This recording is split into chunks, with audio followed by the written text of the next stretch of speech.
asalaamaaleykum wa rahmatullah taala wa barakaatu mbokk yi maa ngi leen di nuyu yéen ñëpp ku ci nekk ci turam ak santam tey xam naa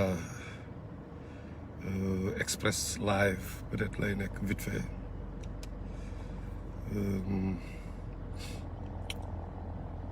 bëggoon rek wax tuuti ci tey xam nga Sénégal moom comme que ci booy xool ci sensationnel rek la ñuy surfer nous nous battons sur plusieurs fronts du ñu focus ci benn front mais front yu bëri la ñuy sànjaafandoo donc souvent médias yi tamit ñooy conditionné mbir yi bon ñoom ñoo ñuy jox nourriture bi tax ñun ñu focus wala ñu bañ a focus surtout souvent yi am ci médias yi mooy tax par exemple mooy dundal grand place yi comme ay grand place Facebook ak grand place bopp kañ baak grand place yu bëri daal noonu laa ko mën tuddee parce que ñi ñi dajee grand place la bu ñu defee li ñu war a def ba pare di waxtaan n'est-ce pas léegi donc thème tey bi c'est par rapport ak li am bon bëgguma wax ci ay ay nit duma wax ci ay nit comme benn jigéen bu nekk ci benn émission am lu mu wax mën nañ tudd turam sax Soumboulou je pense right donc bëgguñu wax ci moom mais souvent li nit ñi cheikh bi nuyu naa la li nit ñi di porter comme ay idée ay kii ñun loolu moo ñu intéressé donc mën nañu wax même bu ñu tuddee ay tour souvent c'est pas les humains les gens qui nous intéressent mais li ñuy porter quoi comme réalité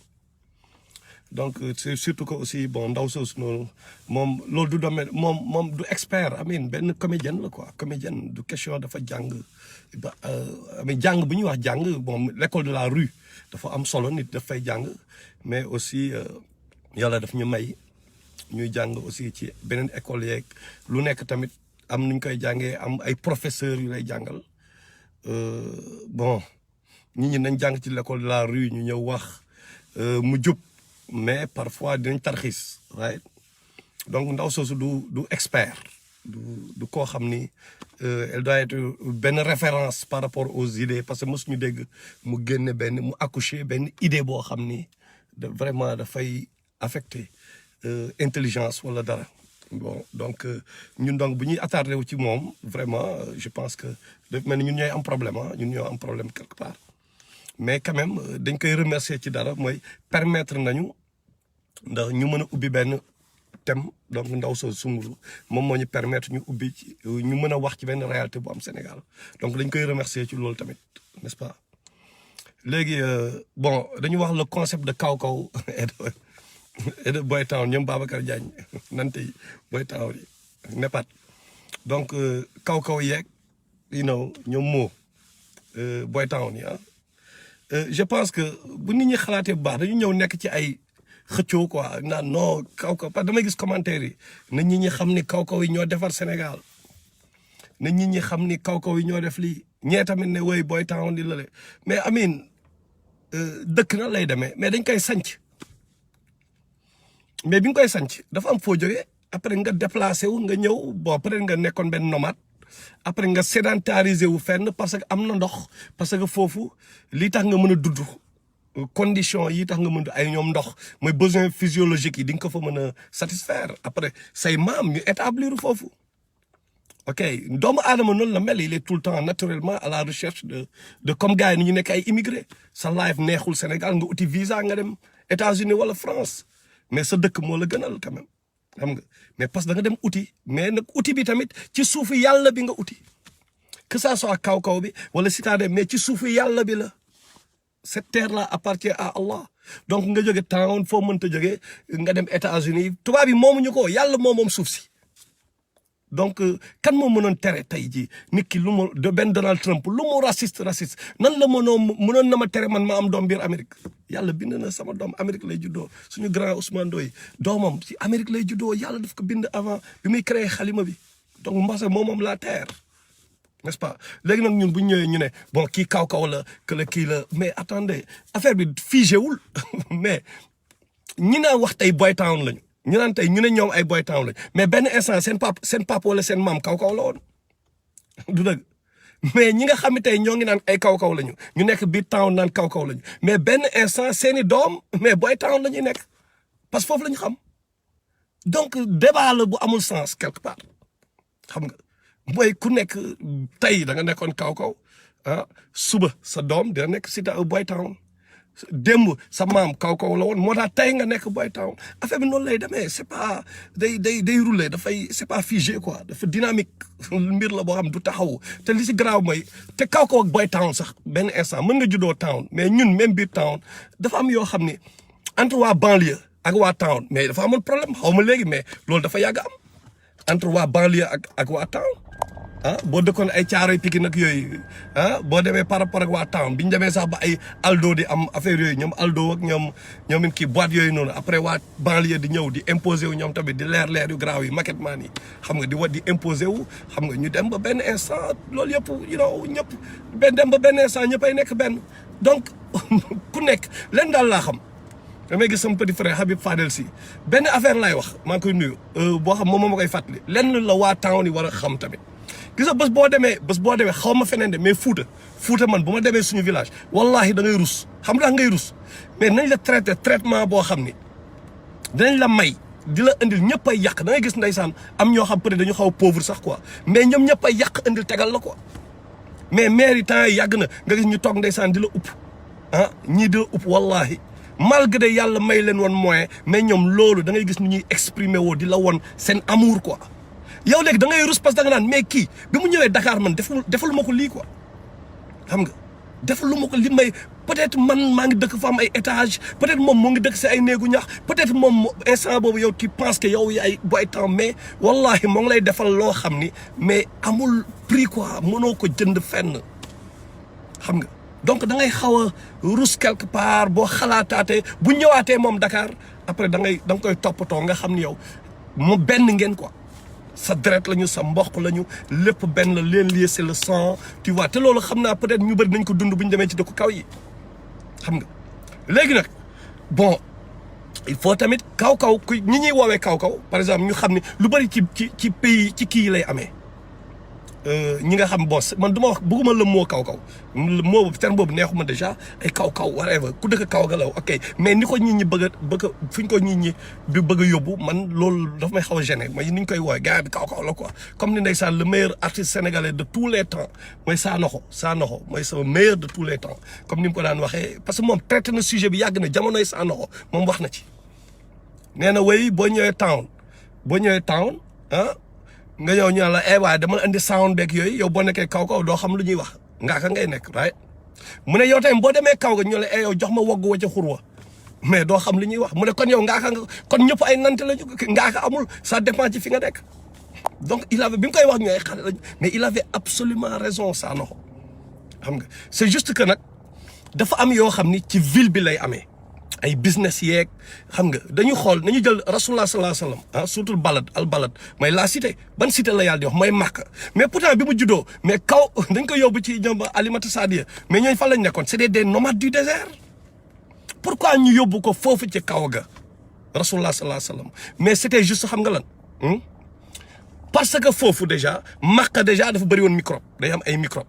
xam nga dina am ay feebar whatever right ça c'est d'un. Deuxièmement par rapport à la langue ñoom Alimata ñooñu dañoo téye mooy langue originale bi quoi ñoom moom la ñu téye par rapport langue bi donc bu demee dañ ko jàngal vrai arabe. Deuxièmement système immunitaire am ci désert bi ku yemoo ci désert bi mooy gën a dëgër donc vous voyez y a tellement d'avantages moo tax waa Quraysh loolu seen aada la woon bu ñu joom juddoo ku toll ni rasulullah sallallahu alayhi wasallam mu judd ñu jël ko ñu yóbbu ko kaw ga pour mu dëgër. parce que fu nekk dafa am avantage ak peut-être inconvénient peut-être whatever loolu mooy adduna mais tamit nañu xam benn affaire yàlla du yónni xamuñu yonent 124 000 prophètes la xamuñu ñu kii mais d'après mufassirin ni yàlla mosul yónni yonent kaw-kaw loolu moom il faut ngeen xam ko yàlla yonent yi mu yónni ñëpp si ville bi la ñu dëkk. pourquoi c'est pas parce que dañuy xeeb kaw-kaw non parce que lépp se passe dans la ville. lépp tey jii yow boo bëggee réussir par exemple ci cinéma tey nga ñëw États-Unis par exemple fooy dem mais Los Angeles ngay dem artistes sénégalais yeeg homme d'affaires sénégalais bu ñëwee en genre fi ñu yem mais New York nga leen mën a gis boo jógee kii tamit Dakar nga bëgg réussir ci loo mën a réussir ñoom saa neex whatever ñoomin musiciens yi ñu siw ñi quoi ci musique ak yooyu mais ñu ci gën a bëri mais pour ñu réussir bu ñu toogoon Thiès mais du ñu réussir kenn du leen kii benn instant ils sont obligés dem Dakar mais nag am nañ fa ay dooma xam nga te tamit dina am leneen lu créé wu loo xam ne ñoom day uteeg sax kaw-kaw bi ak citadin mooy lan dafa am benn syncrétisme li ñuy wax syncrétisme boo xam ne dafay créé wu mooy seen doom yi dañ créé ay langues yoo xam ne yéen ñaan ñëpp déggu leen ko xam nga donc mbir mi foofu lay nekk léegi nag ñun ñooy kaw-kaw yi ñun Sénégal ñun ñëpp ay kaw-kaw lañu xam nga ñu nekk ay kaw-kaw affaire coronavirus bi ñun ñoo ngi fii di wax ni ay waaw tubaab yi dañoo bëgg kii vaccin nangam ñuy yëg di wàcc di tëb di dal right di yëg di wàcc di naj di bàcc comme ni ko Morgan ak Awadi lii de naka la n'est-ce pas ñoo ngi fii di tëb di dal right donc tey ji tubaab yi ñoo nekk di liggéey ci ay vaccin ñun internet bi nga xam ne tey moom la ñu utiliser pour wax lan lañ ci créé lan lañ ci inventé ñun te adduna bi depuis kañ la ñu gëj a inventé bien que y a des facteurs externes comme ay colonisation yooyu yëpp nanga mais fipp bi ñun est-ce que fipp nañu mais ñun devant les autres les Chinois même les Indiens Indu yi même ñoom mais nous sommes des kaw-kaw devant parce que ñun ñoom ñooy defar ñun ñu kii nous sommes devenus des rois bien sûr quelque part ñun ay rois lañ léegi parce que ñun nu fusu comme rois yi niñ ko daan defee rek ñoom ñooy esclaves yi ñoom ñooy liggéey ñun ñu tëdd lever les pieds ñoom ñuy liggéey di ñu jox ñun ñuy utiliser du dëgg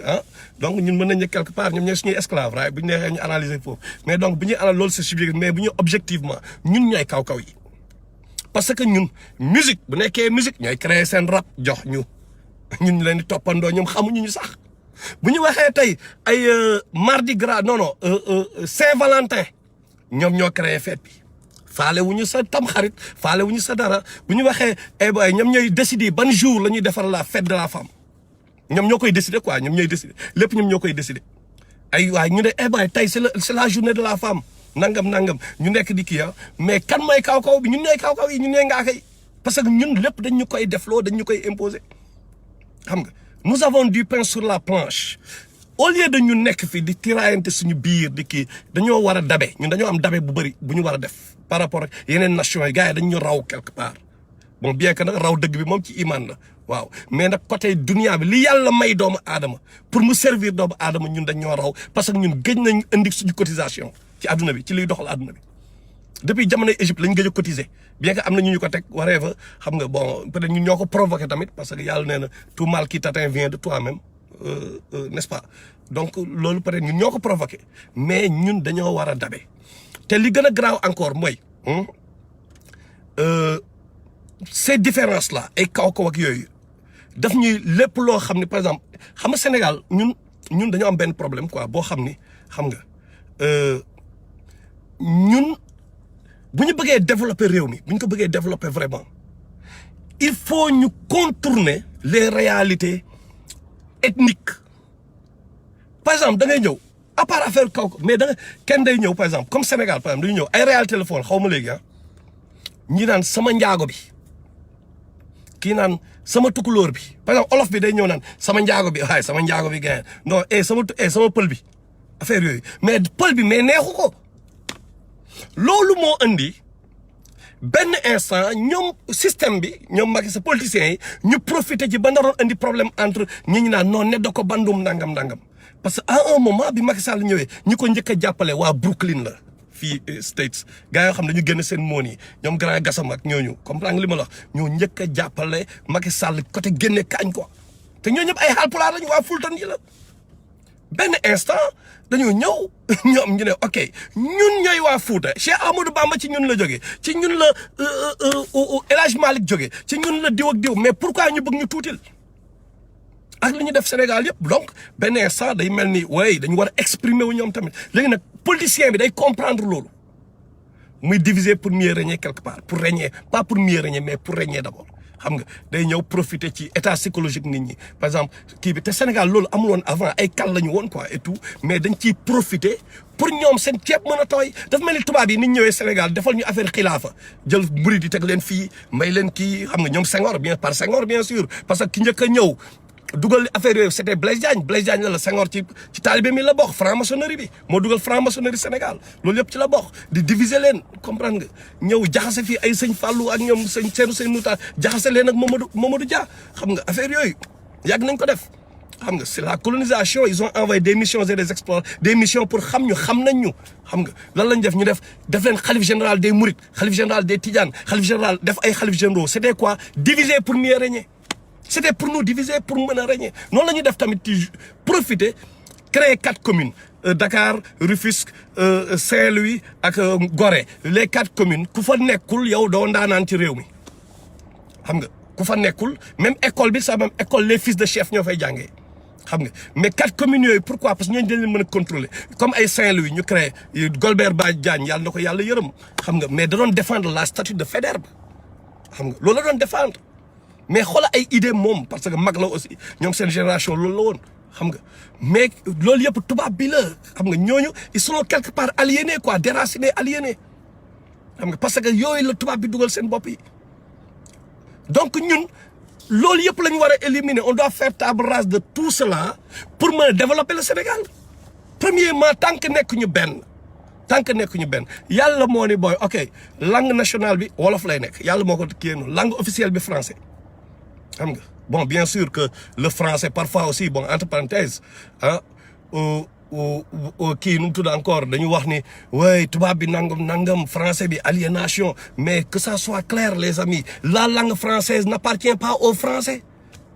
mais Dieu nous l'a dit nee na xalaqal insaan allamahul bayaan moom moo créé nit jox ko langue donc français bi moomul langue lépp lu ñu fa soxla dañ koy jëli l'essentiel c'est pas ça qui va nous aliéner c'est pas ça qui va faire de nous des déracinés xam nga léegi ñun nag suñu langue nationale yi tamit dañu war a xool lan mooy lii mooy langue nationale olof whatever dañ ko kii pour régler ay problème nañu am lu ñu lekk bu ma nee booy fay ma sama xaalis ma mën ko kii pour nga fay ma sama xaalis pour ma jëndal sama doom lu ñu lekk olof laa ko mën waxee damay jàng olof pour mën ko wax xam nga donc bu nekkee beneen langue kii français la whatever moom laa mën a utiliser langue yi quelque part c'est pour régler des problèmes mais nag ci biir loolu aussi yàlla dafa màggaay boo xam ni bu yëkkatee yow da nga judd rek gis sa papa ak sa yaay ay Haalpulaar lañu ay Haalpulaar lañu moom moo la ko tànnal comme lépp li nga judd fekk ko yàlla moo ko tànn mais yàlla cadeau yàlla dinañ ko rejeter wala ñu ciy détourné wu di cadeau bu jóge ci yàlla wala don yu jóge ci yàlla donc bu la defee joolaa mais joolaa ba bu ko négliger tamit parce que yàlla moo la ko jox moo la tànnal kii moom moo def loolu jàngal leen pour régler sa problème mais sa culture tamit téye ko quoi sa culture d'abord en tant que joola ou séeréer ensuite sa culture en tant que sénégalais bi nga xam ne olof mooy langue nationale am sa culture en tant que sénégalais aussi bi nga xam ne langue officielle am français la bi nga xam daf koy utiliser pour xam science yi yàlla wàcce ci yeneen dëkk yi mu mën ko comprendre par exemple quoi waxoon naa leen fi keroog yàlla bu waxee iqra allazi allama bil qalami allama l'insaan ma lam ya'lam bu ko waxee c'est pourquoi pour dire à des arabes qui n'avaient aucune idée de lan mooy bind ak kii nu mu sax encore bind ñu mënul woon bind mooy leen jaamu leen amin kii leen par celui qui par la plume nu mu sax encore par la plume a appris à l'homme lu mu xamul woon yàlla mu ne par la plume il a appris à l'homme lu ma xam et s'adresser à des arabes qui savaient ni lire ni écrire mais lan la bëgg wax foofu dem leen chez les romains ngeen jëli fa li mu fa wàcc ci xam-xam moom yàlla dem leen chez les byzantins ngeen jëli fa li mu fa xam-xam ci yàlla dem leen li mu fa wàcce xam-xam moom yàlla fépp ngeen dem ñun noonu la war a demee bu ñu waree soxla xam-xam anglais la par exemple gis nañ ni en informatique le binaire là 1 1 0 yi xam nga tout pour la plupart ay en software yeeg kii yeeg programme yeeg yëpp c'est en anglais mais jàng leen anglais bi tubaab bi moomu ko yàlla moo ko moom xam-xam bi tubaab bi moomu ko yàlla moo ko moom mais ci biir loolu aussi mais nga respecter sa culture li la yàlla may ñun bi ñuy rap par exemple ñun bi ñu nekkee ay rappeurs dañoo ñëw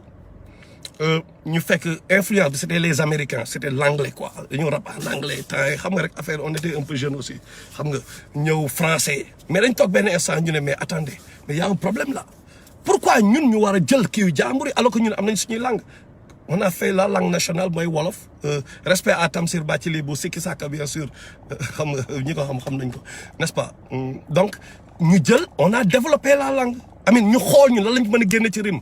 c'était difficile ñu mel ni ay Koul Koksis ñoo njëkk a fël la jël génne texte yu nice yoo xam ni mais da ngay gis après suñu richesse su langue yi pulaar bi même chose joolaa bi même chose ñun am nañu ay richesse suñu biir maintenant c'est quoi le plan mooy ñu jéem a xool nan la ñuy converger muy communication am entre langues yooyu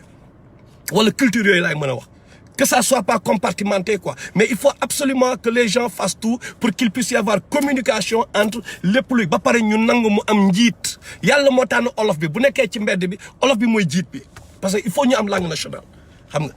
il faut ñu am langue nationale peut-être nag biir Fuuta nag olof tamit mënu fa nekk njiit tamit dañu waxante dëgg biir Fuuta mais benn olof bu ñëwee par exemple wala kii mais entre pulaar yi duñu bàyyi seen pulaar di làq joolaa non c'est pas possible xam nga donc c'est important pour que les gens te liggéey bi may wax nii xam ngeen ñoo koy def les intellectuels ñoo war a def liggéey boobu man boo tax ma naan problème Sénégal c'est d'abord et l'Afrique c'est d'abord ces intellectuels ligue defuñu benn job bu ñu les psychologues là les kii nu mu am na ñuy def bien sûr mais kenn du leen xam kenn du leen jàppale gouvernement yi du leen jàppale xam nga donc pour revenir kaw amul kaw amul encore une fois kaw bi tey da ngay nekk kaw rek suba sa doom nekk boy town ñun ñoo ngi nii suñu doom duñu kaw duñu juddeewuñu kaw peut-être Amérique lañ juddoo Paris lañ juddoo fële lañ juddoo bu ñu ñëwee ban mentalité la ñu ñëwee mooy boyoo nga xam ni mais papa nangam entre parenthèse sam benn xarit souvent day wax yooyu quoi day wax par rapport ak ay doomam parfois c'est une logique c'est une intelligence et tout mais booy beneen niveau la ñuy nekk quoi mais daf leen di former pour ñu pare pour dem Sénégal te foofu laay terminer par rapport ak bon peut-être ça c'est pas carrément connecté au thème mais pour wax côté li ñu war a préparer pour le futur pas ay histoire de kaw ak citadin mooy man damay xool benn parallélisme bu may xool chaque fois dama naan les enfants d'Israël le fait que ñu erré pendant 40 ans ci désert bi pourquoi yàlla ne 40 ans du hasard ñuy erré pendant 40 ans c'est juste que il fallait que la génération bi xool boo leen xoolee suutul Baqara la génération bi nga xam ne ñooñu ñooy vrai kaw yi damay wax vrai kaw yi mooy ñan yàlla war nañu ko ci alxuraan bi mooy génération bi nga xam ni yàlla def nañ leen esclaves ils étaient des esclaves en Égypte ok Moussa jël leen yóbbu leen libéré leen ñu gis ci kanamam mus jël bant bi xar géej gi ñu gis ci kanamam bi ñu xawee désobéir yàlla montagne bi ak tour ñëw menacé leen ñu gis kanamam affaire yu bëri miracle yu bëri mais nag mu am beneen miracle ñu gis kanamu 12 tribus d'Israël yi ñu gis seen kanam yàlla ñëw Moussa ne dooral kii bi ay 12 sources génn ci ku nekk xam fi ngay naanee loolu yëpp ay miracle la seen kanam yàlla woo leen wax ak ñoom ñu ne non yàlla dañu la bëgg gis quoi yàlla def ñu dee yàlla dundalaat leen parce que Moussa def na droit bi pour mu sinon lu ñu ñi di wax nangam bon yeneen kii la quoi xam nga léegi nag ñu ci amal rapport ñun mooy bi yàlla ñëwee may leen ay lekk yu jóge ci asamaan bi may la manne et les cailles yàlla may leen lekk yooyu right ñoom au lieu ñu apprécier lekk bi nga xam ni ci mooy le meilleur de la nourriture au lieu ñu kii ko au lieu ñu apprécier ko mais non ñu nekk fa naan Moussa non Moussa ñun vraiment doyal nañu ci affaire yi quoi doyal nañ ci lekk yi kayen mais créer ñu ay soble dañu bëgg lekk ci soble yi xam nga ci ail yi nu mu garlic garlic ail mooy lan sax encore ba kii bi fatina xam ngeen ko gars yi bay beneen bi booy xoolee suutul Baqara di nga gis li ñu wax Moussa indil ñu lool mais malheureusement pour ñoom lekk yooyu ñu doon wax daf leen di biñ koy lekk ñoom ils étaient sous le supplice humiliant de l'esclavage lekk yooyu ñu doon laajte ñoom biñ koy lekk ils étaient sous le supplice humiliant de l'esclavage temps ay jaam la ñu woon temps yi Égypte Firawna moo ngi leen di bëgg yóbbu laaxira waaw donc nag ngay ñëwee ngay laaj ay lekk yoo xam ne yow esclave nga woon donc qu'est-ce que ça signifie que ñooñu ñooy les vrais kaw parce que pourquoi mu am rapport ñun dañ koy def dañuy ñëw par exemple damay jox exemple boo xam peut-être mais exemple par exemple statut Faidherbe bi nekk Saint-Louis mais nan nga mën a ñëwee di défendre benn statut boo xam daf lay fàttali bi ñu jàppee Sëñ Touba foofu bureau Ndar bi ñu ko doon jéem a sonal foofu nan nga mën a accepter loolu ay benn statut boo xam ne ay moment de exploitation de l'homme par l'homme loolu la lay fàttali quoi au lieu nga lijjanti loolu nga ne non man kaw laa non kii warul xeex ak man nangam léegi nag dafa am comme on dit kaw yi fii comme ni ko gars yi di waxee waa boy town yi fële mais aussi doomu immigré yi fële mais lii c'est pour doomu immigré yi après ñooñu bi ñu defee loolu yàlla daf leen eeraloo pendant 40 ans ci désert pourquoi parce que la génération qui avait vécu l'esclavage en Égypte la génération bi nga xam ne dans son subconscient là y avait le programme pourri de wàcce sa bopp de ñàkk fayda de ce programme là mooy xaw ma ndax yéen a ngi fàttaliku xam nga xaw ma ndax yéen a ngi koy fàttaliku laa bu njëkk ba dañu daan am ay paa yoo xam ne suñu koñ mooy suñu paa yi buñ demee liggéey ci tubaab yi quoi bu ñu liggéeyee ay armée française yooyu souvent dañu daan am ay mots yu ñu daan am quoi am na ay termes yu ñu daan utiliser de temps en temps ay termes da ngay gis duñ ko tey quoi bon bien que c'était pas méchant duñ ko tey mais tubaab bi dafay bànni ay séquelles ci seen subconscient yi parce que dañu daan dégg yenn mots yi comme de petits mots quoi comprendre mais parfois aussi ils sont fiers parce que dama doon gis caaro yi ay paa yoo xam ne ils sont fiers d'avoir été par exemple kenn koo xam ne était le bras droit de benn colon wala dara affaire yooyu c'était une fierté chez eux xam nga donc loolu c'était un problème quand même donc genre situation yooyu la xam nga dañuy ñëw ñun suñu doom yi ils sont comme les enfants d'Israël yi nga xam ne ils ont erré pendant 40 ans ci désert bi pendant 40 ans mais l'âge comme ni ma ko waxee sànq la génération qui avait vécu l'esclavage en Égypte il fallait que cette génération-là disparaisse pour que naisse une nouvelle génération bi nga xam ni mësul nekk en contact ak kenn ci désert bi la ñu màggee fa la ñu demee ba nekk mag fa la ñu conscient wee ci la mu la indi ci adduna bi fa la ñu conscient wee la mooy lu la ñu créé leen fa la ñu jàngee fa la ñu màggee donc kenn mësu leen def esclave comme c'est de Afrique nu ñu dundee esclavage kenn mësu leen coloniser beneen culture mësul influer ci ñoom yàlla ñooñu la prépare génération ñoom mës a disparaître mais après ñooñu bi ñu ñëwee qu'est-ce qui s'est passé c'était l'âge d'or de l'islam c'était l'âge d'or parce que après Daouda moo ñëw après Taalut moo ñëw après Taalut jox Daouda après jox Souleymane c'était l'âge d'or de Bani Israël mais fan la commencé ah donc il faut ñu xam ñu comprendre tey suñu doom yi quelque part laay wax ñun loolu ñooy doomu immigré yi loolu la ñuy dund mooy doomu immigré bi il ne sera pas comme bon je vais vous donner un exemple patent est-ce que Karim Wade ni muy xoolee tubaab bi ni muy xoolee benn tubaab ak beneen politicien bu juddoo Sénégal est-ce que na nekk benn Karim Wade a grandi chez les blancs yaayam tubaab la moom mooy gën a bañ a faale tubaab yi kële bu ñëwee day wax waa jaay non tubaab bi day dof-doflu soit affaire guerrier lay jaay wala mu jaay affaire faible wala mu nekk un faible comme Macky Sall xam nga mais du équilibré quoi mais ki nga xam loolu nag ñun suñu doom yi noonu la ñu mel suñu doom bu ñëwee bu ñu leen formé ñëw Sénégal ils seront pas complexés devant Donald Trump ils seront pas complexés devant aucun blanc parce que fii la ñu juddoo nekk ba ñoom école ak yooyu ñooñu ay doomu immigré yu nar a dellu Sénégal donc on a citadin bi Boy Town on a kaw mais on a boy yi juddoo fii yu ñu war a former ñu dellu Sénégal donc il faut ñu harmoniser ñetti groupe yooyu ñu xool nan la ñuy def ba ñetti groupe yooyu ñu mën a connecter seen biir donc c'est quoi le plan nañu fexe ba boy yi dem vacances kaw ga ñu xam mooy lan xam nga ñu fexe boy immigré ñuy dem kaw ga ba yàlla nañu yàlla gën ci kii ñu fexe tamit doomu immigré ñu dem town mais town li fa am yëpp quelque part mënul jaaxal doomu immigré bi parce que day gis ni imitation la de li am fii moom imitation lay gis day gis ni gars yi ils essaient de conduire les mêmes voitures ça va pas l'impressionner ils essaient de conduire de bâtir les mêmes maisons xam nga gars yi ils s'habillent comme les autres donc civilisation universelle boobu noonu ci ñoom mais bu demee kaw ga foofu lay gën a gisee affaire yu am valeur yu pure quoi yoo xam ne vraie pureté day gis vraie culture bi lay gis quoi donc c'est important nga yóbbu ko mu xam lan mooy réewam lan mooy kaw ga lan mooy kii c'est maintenant du nekk affaire Boy Town ak kii de mais affaire de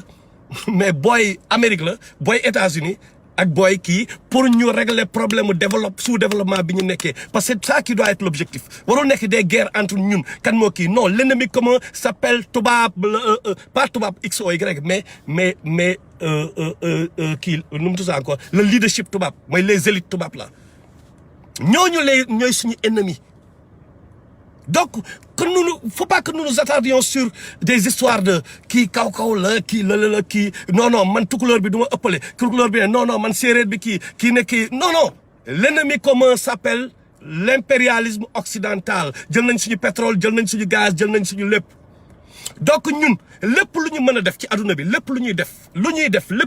na nekk na rentrer ci cadre éveil des consciences par rapport ak xeex boobu ñu war a xeex. Premièrement nous avons des dirigeants yoo xam ñoom ñoo leen fi teg ñooñu ñoom ñoo am intérêt ci diviser ñu naan kii lii la kële la mais bon li nekk amit damay wax tout le temps entre marionnette la ak marionnettiste bu ñu xool marionnette bi kese nos dirigeants là les élites yi nekk Sénégal ay marionnettes lañu mais marionnettiste bi tamit fan lay opérer nañ ci bàyyi xel nañu ñëw ñu xool fan nan la ñuy anticiper surtout ñu xam ni foofu la xeex bi nekk. Mais gars yi dañ ñuy diviser ci ay ñoo ko tey ils aiment bien dañuy ñëw par exemple pour jaxase murit ak tijaan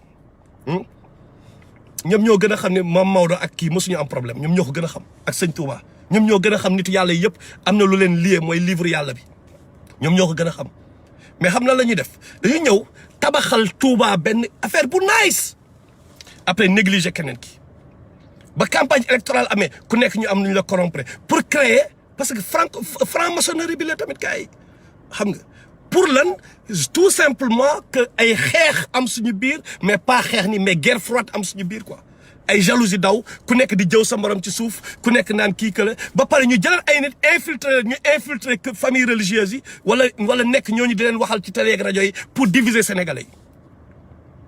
lépp benn la li ñu ay kaw la kii ak confrérie yi lépp ñoom lépp lu ñu mën def pour diviser ñu ci loolu la ñuy def donc ñun wax dëgg yàlla bu ñu fi nekkee di attardé wu ci ay kaw sumbulu wax na kii kaw la wala sumbulu wax na la mais quand même mais day mel ni ñun xamuñu enjeu yi lan la. y a plus important que waxi sumbulu quand même c'est pas sumbulu gars yow doo jàng ba université gars yi nañ wax dëgg nag wala nga gëstu ci alxuraan bi dem jàng ay fiq jàng lépp ba pare sumbulu ñëw moo lay wax gars yi comment mais wax xeebu ma ko nag parce que il nous a permis wax dëgg yàlla ñu mën a ubbi sujet bi xeebu ma ko wax dëgg yàlla mais formation bi jaarul ci formation bi. donc bu ñu demee ba loolu sax et puis ñan ñooy may doole wax sumbulu bi aussi mais ñoom ñoo koy may média yeeg yooyu ñi nga xam ne clic rek la ñuy wut. donc nañu wax dëgg yàlla gars yi pour terminer bu ñu attardé woote ci yooyu quoi yooyu dafa amin c'est minime quoi c'est rien kaw bi tey kaw nga suba sa doom mooy nekk boy town bi ok gannaaw suba nag you know what I'm saying yow te da nga bëgg sa doom tu l'aimes à mort quoi xam nga suba moom mooy boy town suba bi mais yow mii di tooñ kaw yi tamit démb sa papa kaw la ak sa maam wala sa maamaati maam bi ñu jógee Fuuta ñëw Sénégal wala bi ñu jógee fenn ñëw yàggul mais benn instant kenn dëkku ci Dakar n'est-ce pas waaw Pape Noir Soirée kaw kii journaliste déjà benn journaliste kaw wa ngi nii déjà donc mën nañ ko utiliser di tooñante suñu biir defe naa moo gën a nice comme ñun Haalpulaar yi ak séeréer yi ni ñu mel ñoom Oumy Diop chaque fois ay tooñ la ay kii du xam nga ñun loolu mooy suñu culture quoi xam nga dañu bàyyi xel rek te ñu respecté tamit kaw yi ñuy jóge ci kaw ga ñëw town nañ leen respecté surtout nañ leen respecté quoi loolu dafa am solo. parce que am na si xeebaate boobu noonu li ma lay wax sànq la wallahi bés boo demee kaw ga ñoom ni ñu lay teralee boo fa demee da ngay rus bu nekkee yow yaa ngi leen doon xeeb xam nga te tamit ñoom yàlla yow boo ko jàppee kaw boobu xamoo lan la yàlla di génne ci moom yàlla mën na génne ci moom futur président de la république après nag mu lay jox dama lay jox benn exemple ma terminer exemple boobu biir Afrique benn instant biir Sénégal bi mu amee affaire colon yeeg yooyu mais dañ doon wax defe naa dem maa la ko doon xaw brosal dañoo ñëw ñu ne bu tubaab bi wootee pour ñu war a dem armée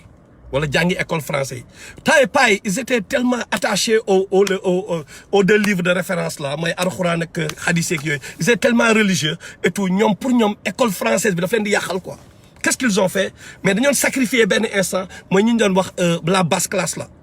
xam nga basse classe bi dañ leen doon sacrifier mooy maccu ba yeeg yooyu tam ñu sacrifier leen yóbbu leen ñoom ñu dem guerre yi wala ñoom ñu dem kii mais ñoom ñu dem armée quoi xam nga nuyu naa la Abdoulaye Sall ok à tout à l'heure n'est-ce pas dañ leen daan sacrifier mais malheureusement pour ñoom dañ leen sacrifier ba pare xam nga qu'est-ce qui s'est passé dem leen xooli généraux yu njëkk yi dem leen xooli Sénégal généraux yu njëkk yi ñoom ñëpp presque ay maccu be lañu mais après lan la paay bu ñu jógee Fuuta ñëwal mais seen kër yi la ñuy dal léegi ñoom ñooy chefs yi ñoom ñooy généraux yi ñoo nekk ci gouvernement bi comprendre nga léegi ñoom ñoo yor xaalis bi yow boo jógee Fuuta wala nga jógee Bawol wala nga jógee foo mënta jógee boo ñëwee mais ñoom ñoo lay gérer maintenant donc foofu gars yi ay affaire de xeebaate wala xaw a kii benn affaire après mujj na nekk un problème xam nga donc loolu daal laa amoon lu ma bëggoon kii ak yéen vraiment mooy encore une fois nañu bàyyi détails yooyu bu ñu ci attardé wu quoi ay kii kaw laa kii kël ñëpp ay nant lañu wax naa leen ko sànq saa noxo man moom laa wax sama acteur saa noxo parce que gars yi ñoom saa njóogoog ñoom saa neex ñëpp saa noxo la ci saa bi da ngay dégg saa bi right léegi moom loolu doon wax nee na boo demee town wax naa leen ko sànq defe naa boo demee town booy kaw bi mu ñëw ñu ne ko jox ma baay yow déglu nga fiti seen bu bees bi wala affaire yooyu bon noonu la ko wax xamuloon fiti seen bien sûr mais moom affaire sound mu ne boo ñëwee ñu la mais sound beeg yooyu yow kaw bi da ngay réer mais nee na mais boo demee kaw ga yow tam ñu làq la fa seen làq mais da ngay réer donc yow seen dëkk ñoom ngaaka nga fa kaw nga fa boo demee ci dëkk ba kaw nga fa mais moom tey bu ñëwee Dakar kaw la fa du dëgg donc léegi bu wax jaa ngi noonu gars yi ñun ñëpp ay nante lañu fii ngaaka amu fi ñun ñëpp ay nante lañu kaw amu fi ça dépend kaw bi nag ngaaka bi nag mooy ki nga xam ni mooy ngaaka yi laay wax de nga déglu bu baax yéen ngaaka yi mooy yéen ñi nga xam ni parce que jàngul da ngeen daan jàng kese ngeen daan def xamu leen lan mooy jigéen doxaanu leen def leen jaaru leen club comme ñu temps booy yàlla wërsëgal leen bi Abdoulaye Wade ñëwee ngeen xaw a am xaalis wala ngeen nekk commerçant ngeen am xaalis benn suñu sister Sénégal yi jigéen ñi ñëw xamul leen nu ñuy doxaanee ngeen jël alal di ko doxaanee wala ngeen di ñëw di def ay promotion canapé benn jigéen ñëw ci yéen bëgg job mu wóor la ni kii elle est diplômée mu wóor la ni kii mérité na place bi nga ñëw nga ne ko non il faut am noo mel ak man bu dul loolu gars yi doo fi doo kii quoi du ma la jox place bi mais ngaaka nga yow yaay kaw bi en fait yow miy ñëw di utiliser sa xaalis parce que ndaw si ci koñ bi fii dafa pauvre mu wóor na dafa xiif wala am na yërmande ci ay parents moo tax mu faible mu nekk ak benn faiblesse boo xam ni dafa jël sa alal wala daf la topp ndax sa alal parce qu'elle a faim nga profiter de cette famille là bi ko sonal pour jëw yóbbu ko fast food pour après am ak moom ay rapport sexuel ak yooyu di profiter de sa pauvreté yow yaay kaw bi yow yaay ngaaka bi te ñu bëri ñu ngeen di ñeen ji sol costume yi tey non du ay kaw bi sol caaya bi non les vrais kaw mooy ñooñu tey ils sont en Mercedes ils sont en kii mais ay ngaaka la ñu du ñu ay kaw ñun par exemple bu ñuy wax boy town wala dara ñun ñooñu la ñuy wax ngaaka yi quoi mooy ngaaka yi soog a àgg xam nga ñooñu la quoi parce que tout simplement seen lépp dañu defan te lépp looy xool sàcc alalu réew mi la complexe ñoo gën a complexe ci adduna bi boo newee sax boy town nga fuñ la mën a massacrer dañ la massacrer parce que am na complexe bu leen habité bu nekk si ñoom am na benn vide boo xam dañ koy jéem a combler ba jusqu'à yow da ngay ñëw sax ñu xañ la benn job parce que kii affaire Dakar la may jéem a jaay parce que da nga koy gis gars yi dañu dëkk kaw ga par exemple wala ñu jógee ay Kaolack ak yooyu bu ñu ñëwee mais chaque fois affaire benn imagine rappeur taxaw di wax ay wax ñun waa Kaolack ak di séparer Sénégalais yi mais tu n'es pas un bon rappeur tu n'es pas qualifié pour délivrer ay messages parce que xamoo enjeu yi lan la parce que jeunesse bi dañ lay topp nga ñëw di diviser Sénégalais yi non ñooñu par exemple ben ñu bëri ñu mel noonu dafa bëri Sénégal ay ministre Ablaye Wade bi mu nekkee ministre la loolu gën a commencé bi Ablaye nekkee président la jël ngaaka yëpp la jëpp jox leen puissance am na benn jigéen daf ma ne bi kii ñëwee kii nu mu la Macky Sall bi mu nekkee président mu ne ma Matar ma ne waaw mu ne wallahi dëkk bi dara changé wul ma ne ko lan mu ne ku jege président bi ku ko jege moo ñëw proposé ko 500 000 pour def ak moom naka sa dul noonu commencement bi Macky Sall di nekk kii je vous dis bi Macky Sall door a nekk président mais est-ce que vous pouvez imaginer loolu ñun boy town bi dëkk nante dëgg bi booy gars yi ñi nga xam ne sama général xam nañu ñoom Ablaye Sall ñun ay science la woon dañ naan gars yi homme de science la sama gars yi ñoom Ibou Diop xam nga ay dafa am ñu naan siiw ci kan ñu naan gars yi homme de science la quoi da ngay dem moo lay jàngal boy ni ñu doxaanee boy xoolal boo waxee gel boy si ca tànk ba si digg bopp moo lay naan bu la waxee je suis occupé nga ne ko l'occupation de la femme da ngay mémoriser ay formules parce que c'était tout simplement yow xool nañu ko tuddee rek homme de science ay xale la ñu woon mais dañu naan boy diw boy non diw boy homme de science dëgg la woon boy mais yàlla moo science ci biir parce que gars bi dafay user de sa cervelle pour créer ay formules yi nga xam moom ngay utiliser pour convaincre benn jigéen pour mu génn ak yow mais après plus tard rupture dafa am gars yi léegi lépp alal la ba pare ngaaka yoo xam ne nekk di abuser suñu petite sœurs yeeg suñu jarbaat yeeg suñu kii ndax xaalis loolu lañ fi nekkee abuser nos femmes là di profiter seen pauvreté surtout au niveau des banlieues. donc ñooñu ñooy kaw-kaw yi gars yi bu leen nangu ñu leen di dugal ci yenn kii kaw-kaw yi ñenn tamit fàtt naa ko wax. télé bi am na ñu bëri ñoo xam ni bu ñu jógee ci village yi du ñu xam fan la ñu war a yem. ñi nga xam ne ñooy rajaxe réew mi tamit ñu bëri ci village lañ jóge nañ waxante dëgg bëgguma tudd turam mais ndaw soosu noonu amoon problème wu ñu photo ko fi la vidéo ko xaw ma lan ay ngaaka la boo xam ne yaa ngi jóge benn dëkk kaw ga fa nga jóge mais boo ñëwee ñu ne la parce que da ngay rafet même ndaw soosu amoon problème avec gars yi directeur ISEC bi xaw ma lan te mu jóge Kolda la mais c'est sûr que loolu mooy problème am foofu lañ ko naxee. xam nga loolu duñ ko def benn boy bu jógee bu dëkk ay yenn milieu mais rarement ngay dégg benn boy bu dëkk ay Almadies bu fa juddoo yaroo fa wala ay Point E wala dara ñu dugal ko mais tout le temps ñi nekk victime yooyu mais ñan la mooy ñi jóge ci yenn kii régions yi sori yi. léegi nag waxuma dam leen ngay compter prostitution bi aussi prostituées yu bëri fan lañ jóge ñoom tamit ñoo war a nekk nit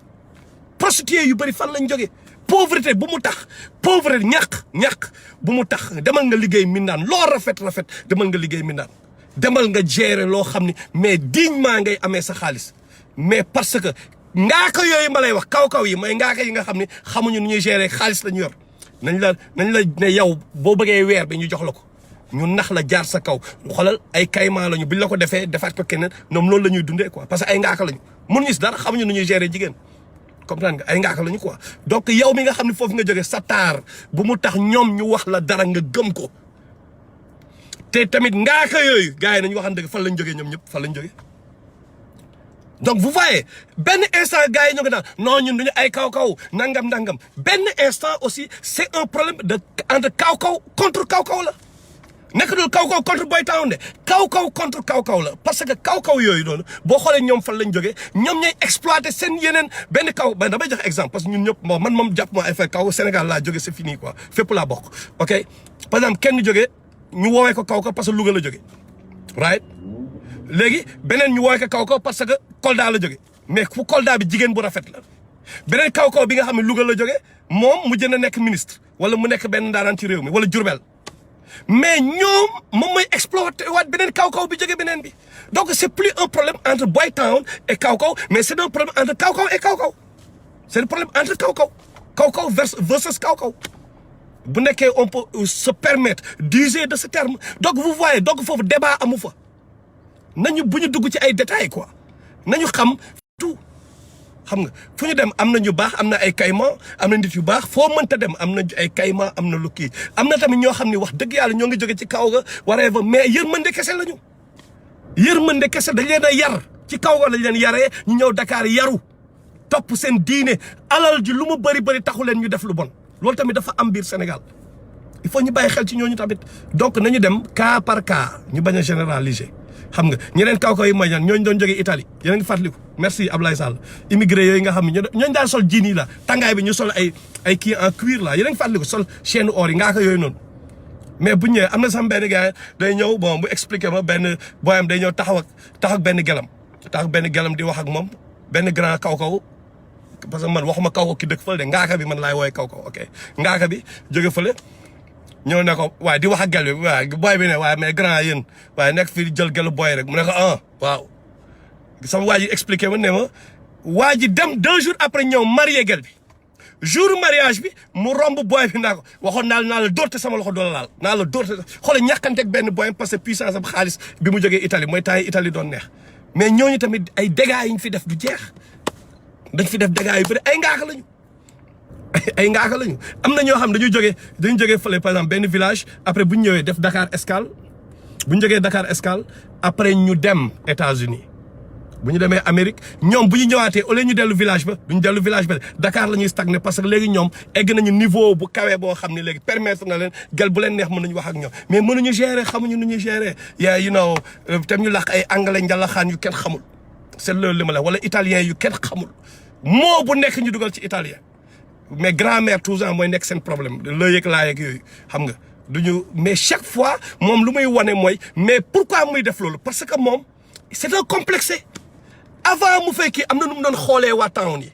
léegi nag bi mu demee États-Unis maintenant il sent que maintenant atteindre na benn niveau bu high boo xam ni qui lui permet maintenant de mu ñëw tolloog ñële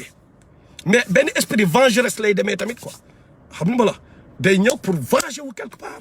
qu'est-ce qu'il va faire il va tout faire pour oui gel bi nangam te booy xool gel yi sax dañ leen di nax en général.